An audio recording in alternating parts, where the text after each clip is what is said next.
Hello, ladies and gentlemen. We are back. This is Renegades React, and we are reacting to another trailer. The up-and-coming, very soon, Suicide Squad movie from DC Comics. Yeah. I'm very excited about this. Oh, man. It's less than 2 weeks away now. August 5th, which... Did not expect summer to be nearly as over as quickly. Or as hot. Oh, no. Or as hot. This summer has been especially humid all throughout the country, from what I hear. I mean, it's just been stupid. No pun intended. A hell of a summer. But anyway, Ben currently is not here right now. He is currently nursing a very horrible migraine, so his spot is vacated for right now. And or he could have just been telling us a story, and he's up there catching Pokemon right now. Yeah, probably. I mean, I'm kidding. No, he actually has a migraine. Yeah, Ben's up in the spare bedroom upstairs, and he's just resting it off, and hopefully he can recover from it. But in the meantime, we figured might as well keep this train going. We have the Suicide Squad trailer. Shall we cue it up? Yep, let's do it. All right. Lights out. Oh.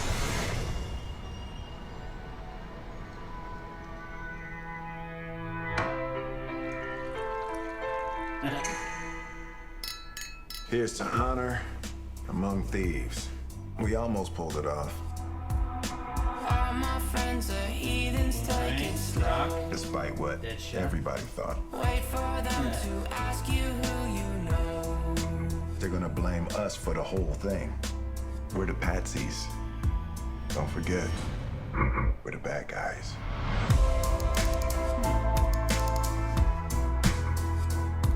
Please don't make any sudden moves. You don't know the half of the abuse. We've all heard the stories of Samson leveling a temple with a single push. Or the Philistine weapon of mass destruction named Goliath. The next war will be fought with these metahumans. Please don't forget. Ours or theirs. I want to assemble a task force of the most dangerous people on the planet.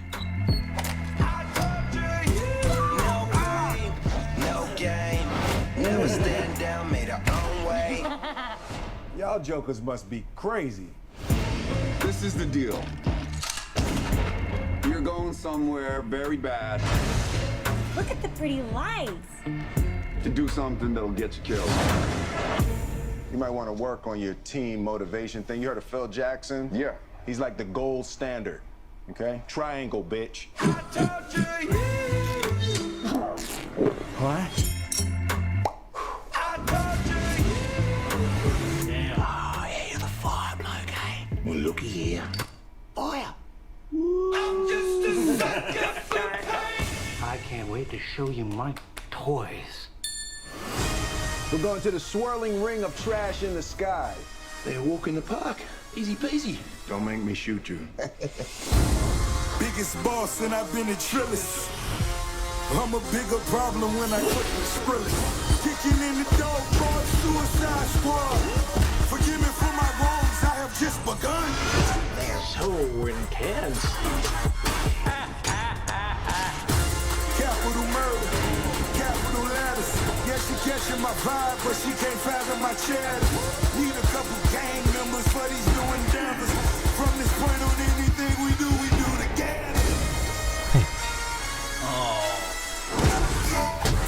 Ain't no mercy. Hey guys. Forgive me for my wrongs, I have just begun. Ain't no mercy, ain't no mercy. Damn. I think that merits that damn. Batshit insane. I do wonder, because you see like the lineup, and Joker and Enchantress are not in it, so I wonder how they're going to fit into this, because it looks like a lot of the Joker's parts in this is like Harley's origin story. Well, we don't really know how he's going to fit in. Well, honestly, how I see him fitting in in some regards, I see him. Well, I see him being part of the origin story Mhm. because we've seen in other trailers it shows Harley when she was still working at Arkham, Right. and she's I think the Joker in the first trailer is like, "Oh, I'm not going to hurt you. I'm not going to kill you. I'm just going to hurt you really, really badly." Mhm. And I think that's him talking to Harley because she has Yep. that belt in her mouth. It does seem to be, yeah. I think that's her origin story, but I think he comes into play later in the story because I think Enchantress may very well be I think she might be the villain one in of the this. villain, if not the main villain. Because you see like those, I call them creatures. I don't know, what they are. Like they're almost plague-esque creatures Right. from the looks of them, and the aura that they're giving off is very similar to what Enchantress is giving off in this. When you did catch a glimpse of what looked like regular Enchantress, and then we've seen Enchantress like from the promotional material. She does look possessed. Yes. Yeah, I see that too, and gosh, the amount of characters that they're throwing into this, at first I was worried, but then I remembered the villains work better together than the heroes do in a lot of ways. Sure. Because we got the Justice League, and they're huge heroes on their own. But then you look at the villains and their interactions. Like, for instance, one of my favorite episodes from Batman the Animated Series. Well, actually, there's two of them where there are villains, and the villains playing off each other is the best part. It was Almost Got Him, and which was a poker game between Poison Ivy, Killer Croc, Two-Face, and the Joker, and they all talked about the closest times where they almost killed Batman. And then there was another one. I think it was the trial of Batman, where Batman actually got locked up in Arkham, and they had a trial with the Joker as the judge, Right. Harvey Dent as the prosecutor, and a woman who thought that Batman was the reason for all of these, all of the villains and everything. She was his defense attorney, and she had to try and defend him. And I liked the psychology, but I also liked the fact that all the villains were in the room and they were all playing off each other so well. Right. And I see that with this. I see Margot Robbie as Harley Quinn. I see Will Smith as Deadshot.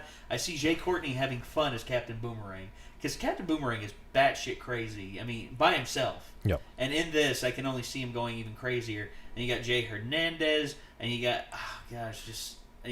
Viola Davis as well, because that's one part of this movie I think a lot of people are underplaying is Viola Davis as Amanda Waller. Amanda Waller, that character by itself is just awesome. In terms of what she commands, everything, I'd say she's about as intellectually smart as Batman. Mm-hmm. But she has a military tacticianal mind instead of a mind of how to what's the word I'm looking for? It's a mind that works best to disorient instead of disorienting your adversary and taking them down from the shadows. Amanda Waller does it right in your face with the biggest guns that she can get her hands on, and to me that's a scary thought. Sure. She's like Donald Trump almost in some ways. Yeah. In a lot of ways, I've actually become more and more worried about this movie because there are so many things that could go wrong, and I'm really afraid that it's going to feel unbalanced because there are so many characters, and I don't want because right now I really don't want this to turn into Harley and Friends because Harley Quinn is such a massive character. Like honestly, you go to any comic convention and like if the camera pans the crowd, it's like 50,000 Harleys. I mean, they're all like Harley Quinn cosplays. Like, and there's like and I don't want plays as well. I don't want like just the hype of the character to overshadow anything. Because Harley Quinn is just such a huge, Well, she's an immensely popular character. Yeah. I mean. So I don't want it to like any one character to like kind of steal the movie, which so far it doesn't look like that's the case. No, I don't think so. Margot Robbie by herself, how she's portraying Harley is really well done. Even though she's not. Actually, I've heard that she picks up and loses the accent throughout the film. Margot Robbie said that they asked her to do that. They asked her to like.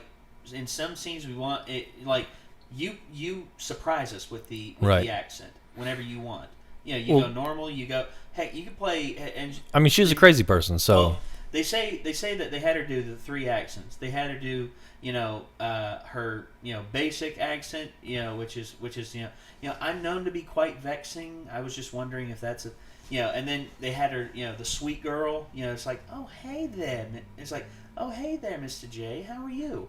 And then they had her go. Then they had her do the full on crazy Harley. It's like, come here, Puddin'. I'm gonna loosen that jaw right up. And they said for her to do that randomly because that's what Harley would do. Harley would pick up and lose the accent throughout. Mhm. And I don't know if that's going to work, but maybe if they have it a certain way, maybe it will work. I mean, I don't know. There's so many unknowns about this film, and half of me loves it, and half of me is really worried. yeah. Because if there's one thing that DC does way better than Marvel, it's the villains. Because the villains for DC, to me, are more memorable. Yeah, that's true. I just don't want them to push too hard to make them too likable in this, since they are kind of, I mean, they're decidedly anti-heroes, but they are still bad people. Well, yeah. Well, that's what Deadshot's pointing out in the beginning. The fact they got Will Smith to play Deadshot, Floyd Lawson, I think is really, really good. And there's also Scott Eastwood, Clint Eastwood's son, is in this. They haven't really announced what his character's name is, but a lot of them think he's going to be Slade. Slade. Oh. Yeah. A lot of them think that he's going to be Lieutenant Wilson. Interesting. Who will turn into Slade. Interesting. And honestly, man, I'm just I just see this and I can't wait. I can't wait to see this film. But at the same time, I'm just like, what if it sucks? Yeah. Well, I guess I'm kind of scared after Batman versus Superman. I am as well. We went and watched Batman versus Superman together, in which when we both left the theater, we stood outside of the theater for how long, chatting about it, like almost an hour. Yeah, it was just trying to dissect it and everything. We should have. I mean, honestly, we'll be closer to the theater now with this place. We'll have to just jet here as quick as possible and just do like after movie podcast. I mean, visually it's going to be tremendous. It looks great. Yes. And plus, David Ayer, from what I hear, he's had complete control throughout this film. Okay. And which, that's good. Whenever he has complete control of the film, it turns out really well. Because he did End of Watch. Did you see End of Watch? Jake Gyllenhaal and Michael Pena. It's probably, to me, it's the best cop movie I've ever seen. And it actually portrays cops as, generally how they want to be, how a lot of people want cops to be portrayed. Hardworking people. Not perfect, by any means, not perfect. They bend the rules here and there, but overall they have a good heart about them. And as I've said, there's a difference between cops and pigs. I think Mike could agree with that as well. Don't drag me into this. Okay, I won't drag you any deeper into the waters. But yeah, I'm interested to see after whoever I see this with, if it's with Micah or if it's with Ben and Micah or whoever. I'm definitely going to have to jet back here and talk about it because that's how this is making me feel. I mean, I can't help myself. I have to talk about this once I see it. Fingers crossed, man. Yeah. It looks tremendous. I am worried, but I mean that's probably just me being cautious after Batman versus Superman. Yeah. Which we're still getting hate about because we didn't like it. People, it's called an opinion. All right. And and understand this: opinions are yours to keep. And if you don't like what someone else has to say, fine, move on. But don't harp about it like it's the end of the world and like this debate is going to be the be-all, end-all that will decide humanity's fate. All right? No. There are much bigger things out there to worry about than Batman versus Superman. All right? This is entertainment. This is all this has always been about. And honestly, that's all I can really say on it. I don't want to go too much farther. I'm afraid to. All right. Well, everyone, thank you for joining us. That was Suicide Squad. Of course, check our description for our related content, including the original video. And hopefully, we will see you all very soon.